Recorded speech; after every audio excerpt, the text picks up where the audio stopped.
Hello, in the previous clip we took a look at Nyquist stability theory and how it enables to determine the stability of our closed loop system, and subsequently we identified some of the drawbacks of the Nyquist plot despite its central importance in frequency domain based control design, because Nyquist plots are the final courts of appeal as far as stability of the closed loop system is concerned.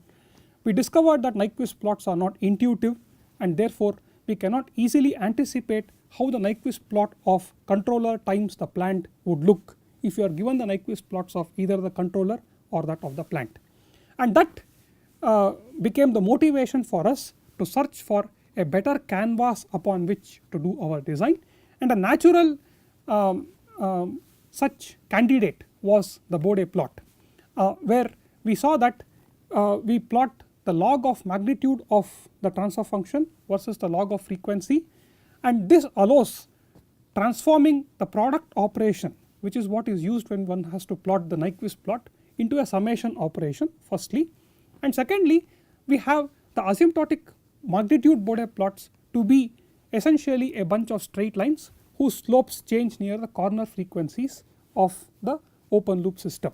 Therefore it becomes intuitively very easy for us not only to visualize the Bode plot of a plant or a controller, but also to anticipate what the Bode plot of plant times the controller would look like, because it would be simply the sum of the Bode plots of that of the plant and of the controller. So I have shown here the typical Bode plot that I drew towards the end of the previous clip for the plant times the controller. What is very convenient about this design tool is that it allows us to keep track of the magnitude of the open loop transfer function, namely C times P, and this magnitude allows us to determine whether we are able to meet our performance specifications or not. So if C times P is not large enough, then we need to ensure that our controller gain is increased further so that it becomes large enough and ensures that, for example, the error in tracking, which is given by 1 by 1 plus C times P of j omega, is adequately small within the frequency range where this tracking needs to be performed, within, in other words, within the frequency range of the reference signal. Likewise, if there is an output disturbance that needs to be rejected, then the extent by which we reject the output disturbance is once again given by the same term, 1 by 1 plus C times P.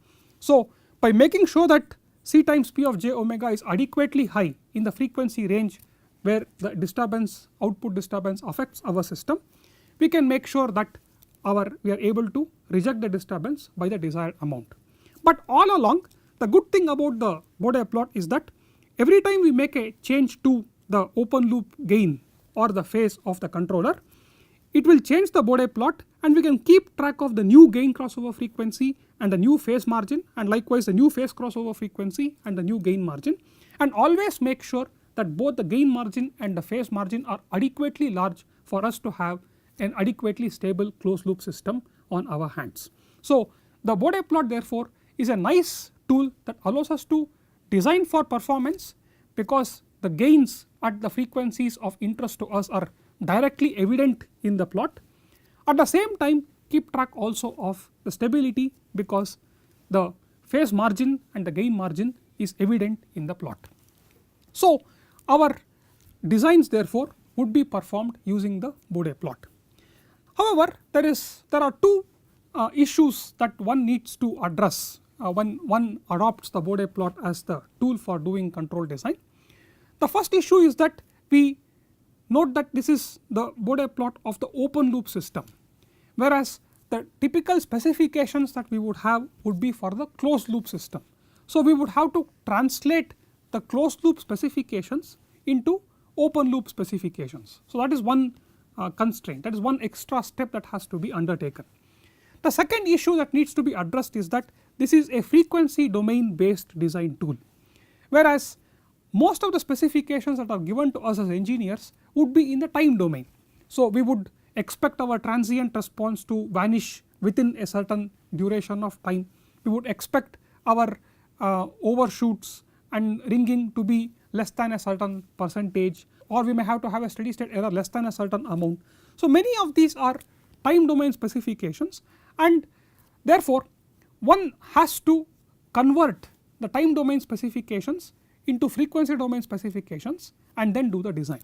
So if one wants to adopt Bode plots as the chosen tool for doing control design, one has to adopt the following steps. In the first step, one has to convert the time domain specifications, which is what is assigned to a control engineer, into the corresponding frequency domain specifications on the closed loop system. So the first step, step 1, is to convert closed loop time domain specifications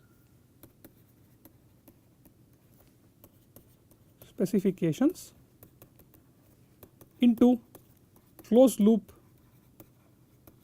frequency domain specifications.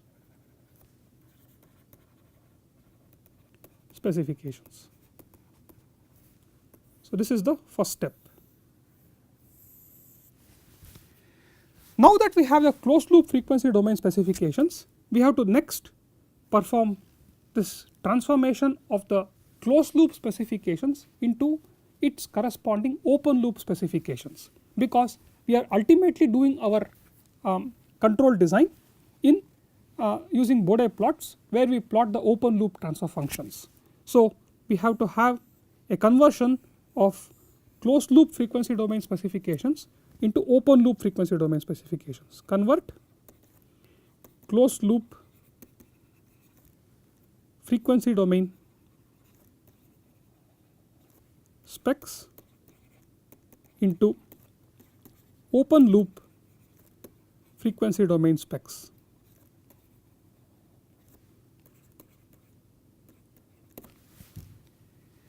Now that we have the specifications in for the open loop system, we can mark them out on our Bode plot and design our controller such that the open loop system, namely the controller times the plant, achieves these specifications either in terms of performance requirements or in terms of stability requirements.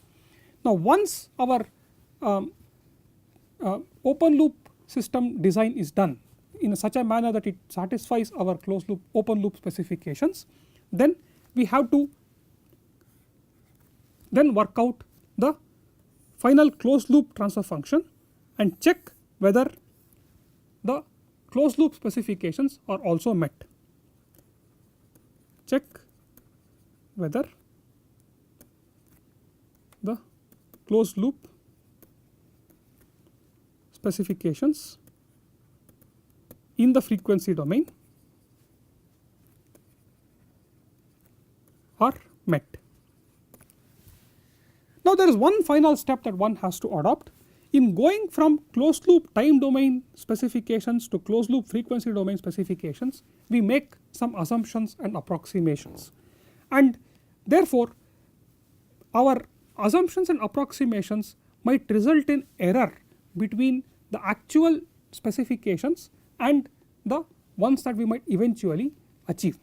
Therefore after completing the design in the frequency domain, one has to look at the response of the system in the time domain to ascertain that the specifications in the time domain have all been adequately met.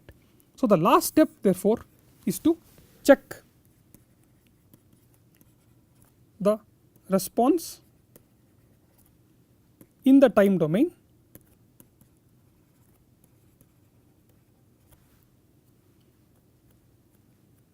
and ensure that they are adequately met.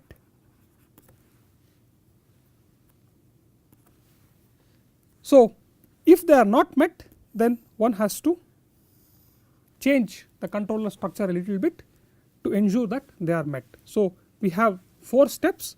In the first step we convert the closed loop time domain specs to closed loop frequency domain specs. In step 2 we convert closed loop frequency domain specs to open loop frequency domain specs, and then we design the controller to achieve these specs.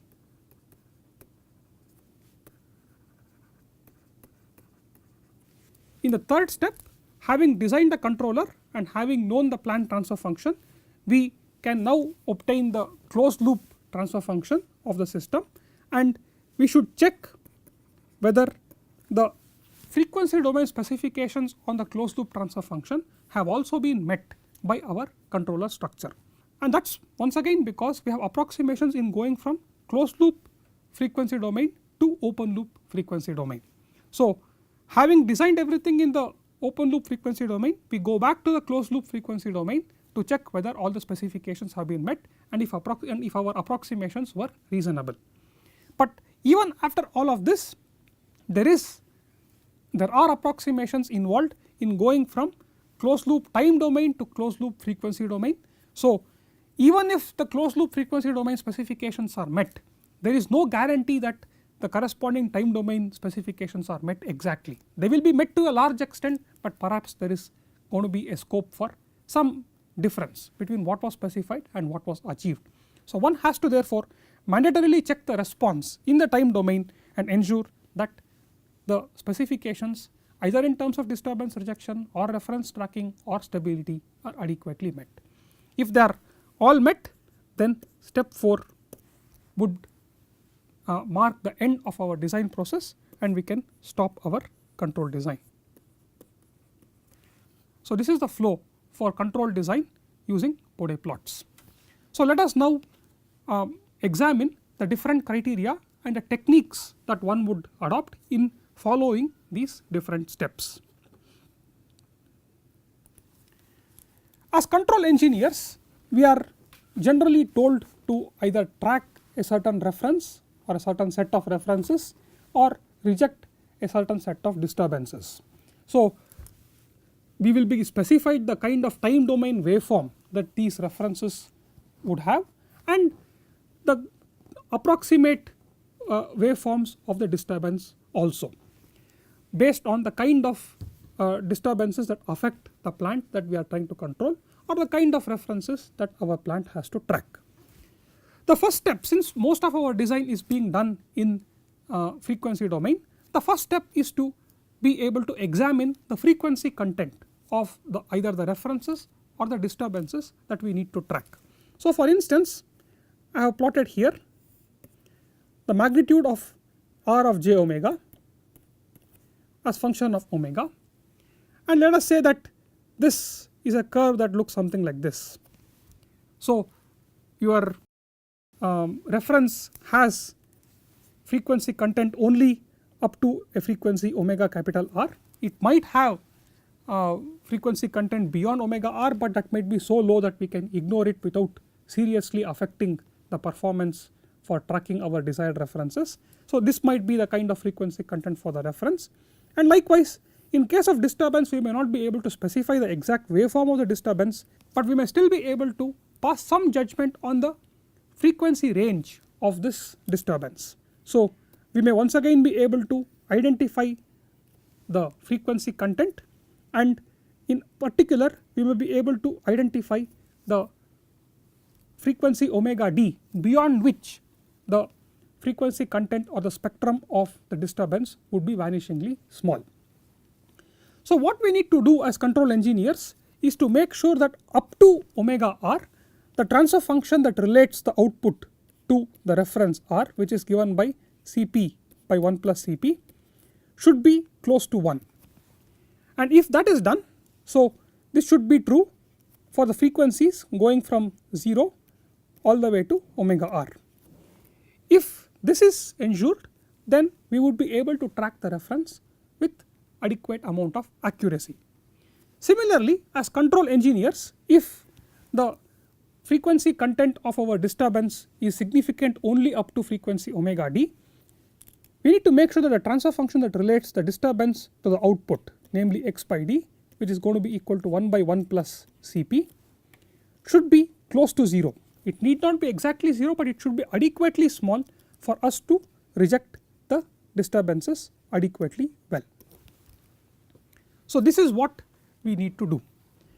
Now, if we are given a system that is afflicted by both a disturbance as well as it has to track references, then we note which of these two numbers omega r or omega d is larger and make sure that our transfer function Cp by 1 plus Cp is close to 1 up to that particular frequency, because let us assume that omega d is the larger of the two. In other words, if omega d greater than omega r, if Cp by 1 plus Cp is close to 1 up to omega d, in other words from omega up to omega d, then we would see that 1 by 1 plus Cp, which is simply given by 1 minus Cp by 1 plus Cp, would be close to 0 up to frequencies omega d.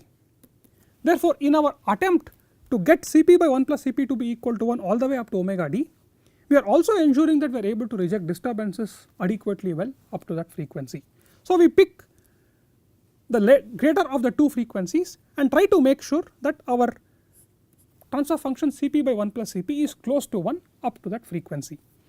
Henceforth, let us coin a particular name for this transfer function Cp by 1 plus Cp. We shall call it the transmission function T.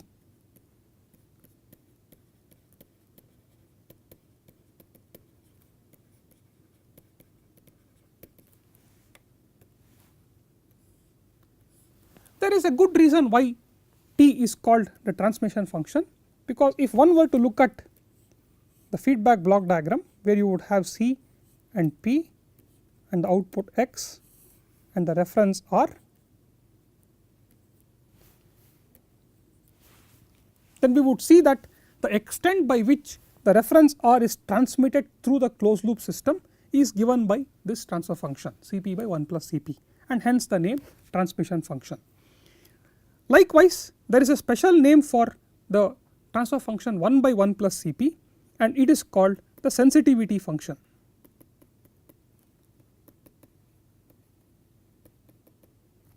Yes. So, we want the sensitivity function to be adequately low in the frequency range where we want to reject disturbances adequately well, and we want the transmission function to be as close to unity as is necessary in order to make sure that we track the references up to the desired frequency range omega r. Now, the exact spectrum of the reference or the disturbance is application specific. However, this course is intended for a broad audience, which could be people from electrical engineering backgrounds or mechanical engineering backgrounds or chemical engineering backgrounds and so on and so forth, and we cannot graph the exact spectrum of the references that are of interest to all of these, and we cannot decide on only one particular application that might be of interest to one community of engineers. So, rather than deciding on tracking some general reference whose frequency content is shown in this slide, we should decide on a standard reference that we would track and examine the performance of the closed loop system in its ability to track this standard reference. So, what would be a good candidate for such a standard reference? We have impulse inputs, we have step inputs, we have triangular inputs, we have sinusoidal inputs as some of the commonly used standard inputs, and a moment's thought would reveal that among these candidates the step input is a good candidate for being a standard input for us to look at the response of our closed loop system, and that is because it reveals clearly the transient response of our closed loop system. Since the input does not change after its initial step change from 0 to 1, we can clearly see the transient response of our system. This, on the other hand, is more difficult to do with sinusoidal inputs or triangular inputs or other inputs that change with time, because the transient response gets added on to the variation of the signal itself in time, and that makes it difficult for us to clearly visualize the transient part of the response from the signal itself. So, a step signal is a good candidate for looking at a transient response, but also it is a good candidate for looking at the steady state behavior. If my closed loop system has a certain steady state error to constant references, that would be revealed by a step input. This in contrast is not revealed for instance by an impulse input, which once again does not change after it's initially applied around t equal to 0, but then an impulse response does not reveal information about the steady state error of the closed loop system to constant references. Therefore, it is of use for us to adopt the step input as the common reference input against which we would check the performance of our closed loop system. Now, as control engineers, we might have certain specifications in terms of the step response of the closed loop system that need to be satisfied.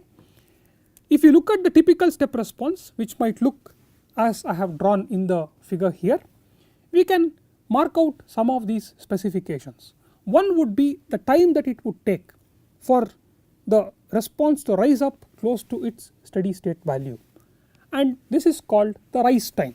So, formally the rise time is defined as the time it takes for the closed loop system to rise from 10% of its steady state value. Let us say its steady state value is k. If its steady state value is k, the time it takes for the response to rise from 10% of k to 90% of k, 0.9 of k, this time is called the rise time, and depending on how fast we want our response to be, we would want to choose this rise time to be adequately low. Another characteristic of the step response that would be of interest to us is the error that exists after a steady input has been provided, and that is captured by the steady state error ESS. And it is evident that if the steady state value of our response to a step input is k, then the steady state error ESS is given by 1 minus k. And as control engineers, we want the steady state error typically to be quite small, especially if we are interested in tracking slow varying references with frequencies close to 0. A third characteristic of the step response that would be of interest to us is the amount of ringing that we have here and the extent by which the response overshoots beyond its steady state value. In fact, these two are related. The more is the number of the more is the extent of overshoot beyond its steady state value, the larger will be the number of oscillations before it settles down. So, we need not have to separately specify the number of oscillations and the percentage of overshoot. We can simply specify the percentage overshoot, which we call as MP, and make sure that our closed loop system has this percentage overshoot to be neither too small nor too large. So, there are other characteristics that you can identify. For example, you can look at the settling time of the closed loop system, which would be the time that it would take for the response to be within a certain band in the neighborhood of a steady state response.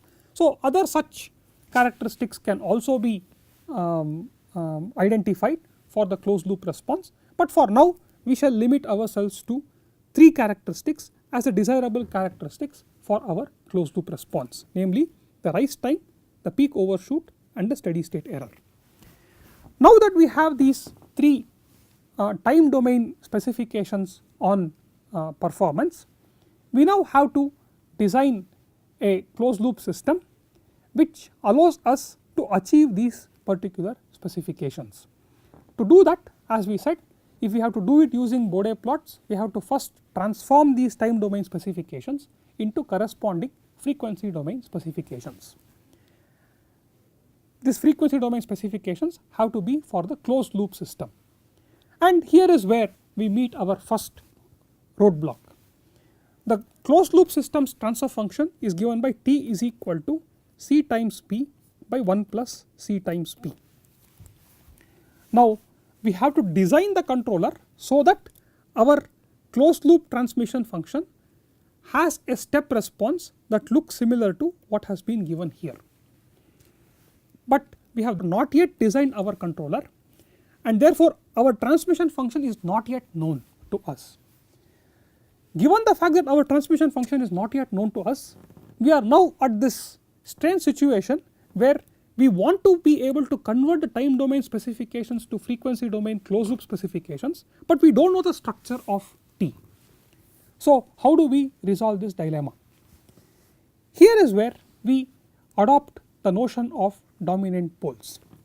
Although we might not have designed C and therefore we do not know the exact structure of T, we assume that the closed loop transfer function T has a pair of dominant poles which are the ones that predominantly determine the response of the closed loop system to step inputs. There might be other poles which will come in place on account of the particular structures that the plant and the controller might have, but regardless of the controller and the plant transfer functions, we assume that our transmission function can be approximated fairly well as a second order system with a pair of complex conjugate poles. So, in other words, we assume that we can write T approximately as k times omega n square, where k is a steady state value of the response of the transfer function to a step input, divided by s square plus 2 zeta omega n s plus omega n square. So, even though our controller design has to wait until we are done with it using the Bode plots, we assume that regardless of what the controller structure might finally turn out to be, we would be able to represent T as predominantly a second order system, though for sure there will be other terms, but those terms can be neglected in studying the response to the closed loop system. Now that we have an approximate model for our closed loop system, we can use the time domain specifications to fix the parameters of our closed loop system. So, for instance, we have already identified the DC gain of our transmission function to be equal to k, because at omega equal to 0 we want, when we set s is equal to j omega and set omega equal to 0.